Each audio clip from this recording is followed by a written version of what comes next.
And this morning I was sitting in my meditation chair and flashing through my childhood and remembering something that I had forgotten, which is, as a child, I had a deep curiosity about how everything worked in a way where my parents would buy me toys, and within a day, I'd play with them for a day as a whole, like as the appearance, as what I thought they had inherent existence. And then I would immediately get a screwdriver or a hammer, and I would start opening it, trying to see, okay, what is this? What is this made of? How can I deconstruct this into a way that I can understand why the appearance looks like it does, like why the whole works?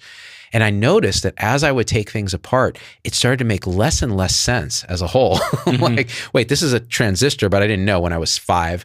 And I'd be like, what's in that? And I'd smash it with a hammer, and it would be some toxic powder that I inhaled that was probably going to give me cancer in a couple of years. But I kept going, and I would see nothing. And my mother would keep saying, why is it that you can't accept this thing for what it is and play with it? You have to tear into it and tear apart. And I said, because I just have to know what it is. And yet, I lived most of my life never doing the same deconstructive process on the sense of self or my thought or my mind. Where the hell does a thought come from? Is what I'm seeing, is it real in the sense that have objective reality, inherent reality? And you never look until you do. Because I think part of the component of that is that we just run to things that stimulate. We try to deconstruct everything around us, thinking that everything around us is real because we grant this realness to us and it's experiencing what's around. So it never dawns on us to kind of turn that attention back to see, well, what is saying that it's real and it's relating to everything else here? You know what I mean? And then when we start going through this process and we start to see and look, it's always saying that the world isn't real. The things that are here aren't real. But that also has to be turned back to you. It is this thing that's saying that isn't what it appears to be. Again, not that it's not real. When we say that, we kind of dismiss it. Right. And we don't really truly investigate what's there because that's just the way that sounds, that concept is. It's a dismissive thing. Yeah. So when we say, well, it's an illusion, but not in the sense that it isn't real, but it's not what it's appearing as. So what is it then? That's where like the chariot analogy comes in, or we did the tricycle thing. Yeah. Explain that one. Yeah. So if you have a tricycle, right? And we go with this because it's just a basic part. It has a frame, 3 wheels, and a handle, right? So the back wheel breaks on your tricycle. So you take that wheel off, you buy a new wheel, you put it on. Then the other wheel breaks, the back wheel. Take that off, buy a new one, put it on. Then the front wheel breaks. You take that off, buy a new one, put it on. Then the frame breaks. Buy that one, put it on. Take the old one off. The handle breaks. Buy a new handle, put it on. So now you have your tricycle all fixed up. So now you take all the parts from the old one and you build a tricycle. Which one was the original one? Let's sit with that for a second. Is it the collection of the new parts, or was it the essence of the one that was put together? So that's how we deconstruct self. It's no other than it's the sum of its parts.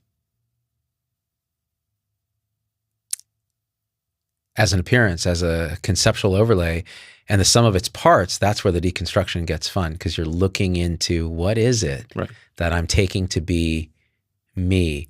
And again, like, why do you even do this?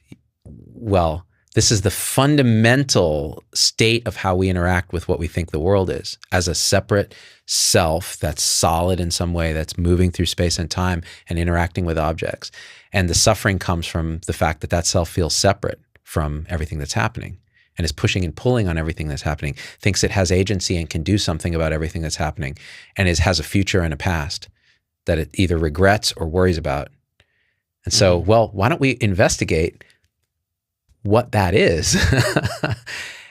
And if you listen to people throughout history who've done this investigation, they say some pretty remarkable and unbelievable things. So instead of believing them, how about do what they did, which was look? Yeah, look, see, and discover for yourself. For me, it was when I went through this process, coming through from the recovery the recovery houses and like deconstructing and understanding that these identity structures that are here aren't me. And my entire life was kind of based around knowing with electrical work, you have to know what you're doing. You can't just, I'll wing it kind of deal. You got to know what you're doing. So it's more of a mechanical process for me. And I needed to see the components of how it was working, and then it started to make sense. But I guess earlier than that, it would be like when it came to knowing, like all this stuff I knew and I was imposing on myself as knowledge, but I didn't know me.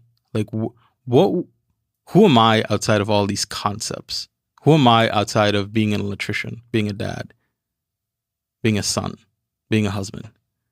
Like I never saw that, but there was a fundamental like thing that permeated my experience as something that just never changed.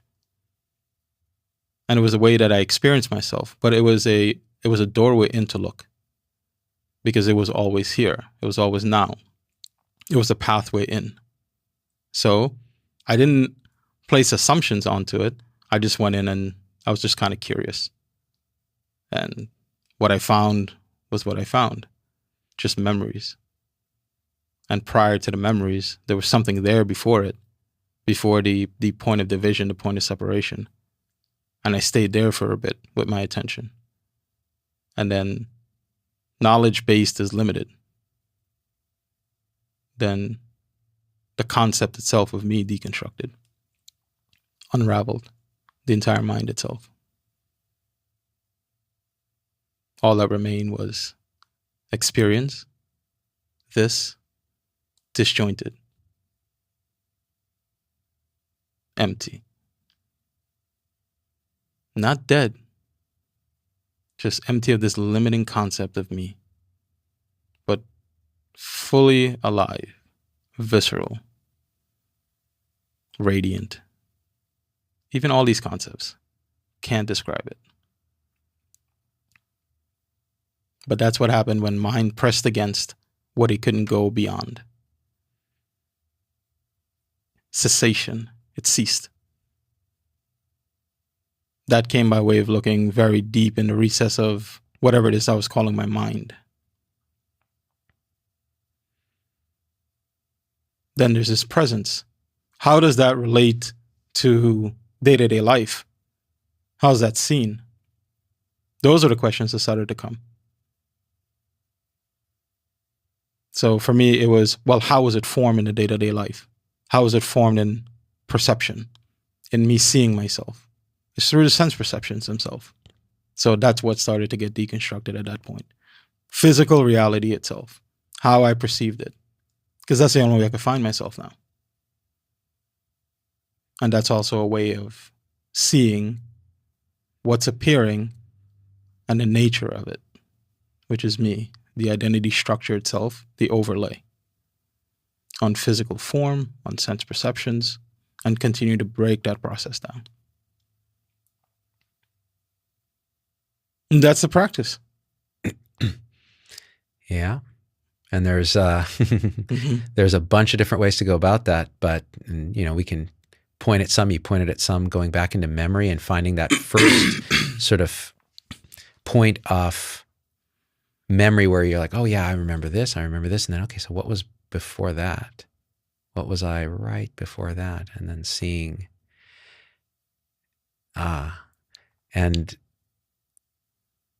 this deconstructive process where you realize, okay, so it wasn't what I've been taking to be true all this time. It was a mind overlay, a construction on what? Can't really speak about it. Right. But you can experience it directly by looking. You can point to it. You can send the mind looking in these different ways, and sometimes it'll just get exhausted, or it'll just intuit into, oh, it was always this. But then what you pointed out was so how there is an apparent world that I have children and a job, and I don't, how do I reconcile all of this? And this is where I think we've been talking quite a bit since you've been up here. Is like, all of this is seen to be seamless with that. But again, you see it knowingly for what it actually is. Maybe you can speak to that a little bit. Right. Yeah. Well, the overlay, the net that we cast on the things that are actually happening here is the hold, the bind, the stories that we tell ourselves about what those things are. And that's exactly what they are at their core. They're stories. Belief stories. And they limit our experience because they cast this, they try to put things in containers. So what really happens when we let go of the concept of those things being me and mine, like they're mines, I have an attachment to them. When we start to relax that, then we really get to see what's there. What was I referring to as my daughter? What was I referring to as the experience of my job? Those things start to open up now.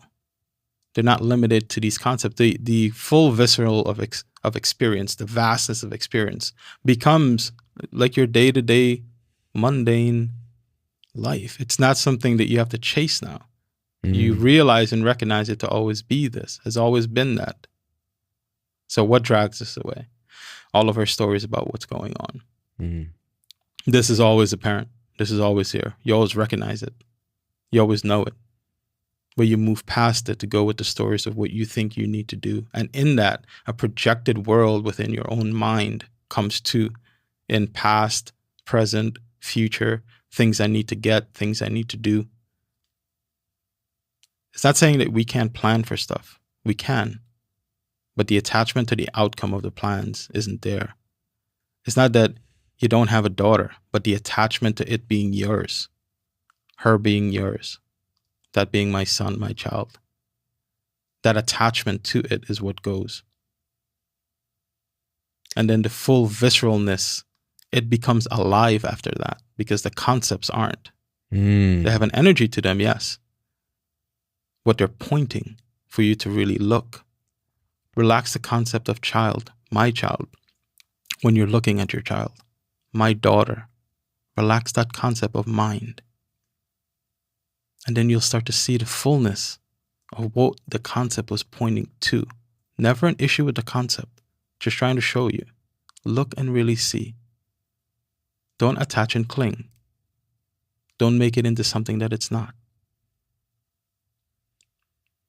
There's a beauty that starts to unfold. The experience of the child starts to bloom like a flower. The thought was the restriction. The concept was the restriction. Now we really start to see. Then we start to relax the concept of me. You bring that attention back here. What was I referring to when I was referring to myself as I? And see if you can confirm that as the totality of your entire sentiated experience. It is not that you become one with everything. It's when you relax the concept of me, we really see what's here. And that's it. That's all we can really say or point to. The rest of the experience is confirmed by the one that goes and looks. What does it see? That's for you to discover.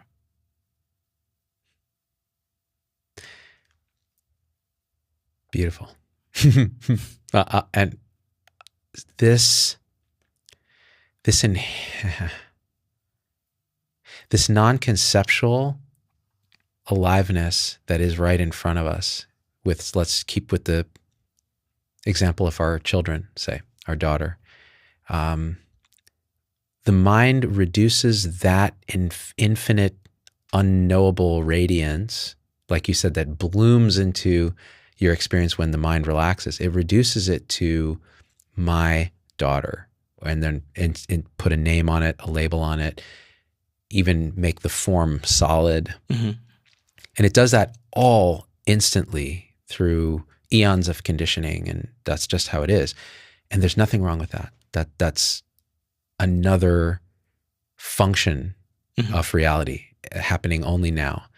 But when that's seen, clearly. And the one that apparently was doing it is looked at and realized to be what, just like the child, the self that was looking out and trying to make something of this child, when I turn that same gaze there and look at it and let the concepts drop and the labels drop and see what's actually there, that deconstructs into what that always was. Right. Yeah. So there is a distinction to be made here. That distinction is non-conceptual doesn't mean non-dual. It doesn't imply non-dual either. So when we get to non-conceptual is when things start to really flower and it brings the full view of the observer here. Then we apply the deconstructive measure to the thing that says it's observing experience. So the beauty of things can be a trapping as well. So when we start to apply the looking and we see sounds, we see the basis of thinking thoughts, the basis of hearing sounds, the basis of seeing color. Then the sense, just a sense that we have of us. It's not even us, just a sense. That starts to relax. And experience is non-dual. Not two, not a subject and an object, just this. Right. Yes. And that's an experiential confirmation when it occurs. That's right. You can point to it like you just did. And so people can go and look in their own experience. And even it feels almost like an energetic process because everything starts to, like in my experience right now, everything is just exactly as it is. And there's no observer. There's no awareness of, there's just seeing, right. Just sound, just sensation, all in its placeless place. You can't localize it, but it's where it is. Right. So the language starts to trip on itself. And that's it. And it's so simple that the mind won't believe that this is what it was seeking. Right. Well, it's a complete acceptance of everything here because all of the processes, they go back to their positions. Seeing, colors, hearing, sound. It's not a denying of any of the sense perceptions. Complete acceptance of them all, including the self. It's a function. It functions in convention through thoughts, ideas, and concepts. That's the realm that it operates in that functioning process. Awareness, function. Crystal clear, pristine. The self isn't tied up in that. These are all functions. And then the experience becomes disjoint in a way, or ununified, untied. The knot releases. The knot of perception. That ties it into a self that's perceiving. Right. Yes. And then there's just the indescribable. Right. Always here. Everyone has access. Everyone can see.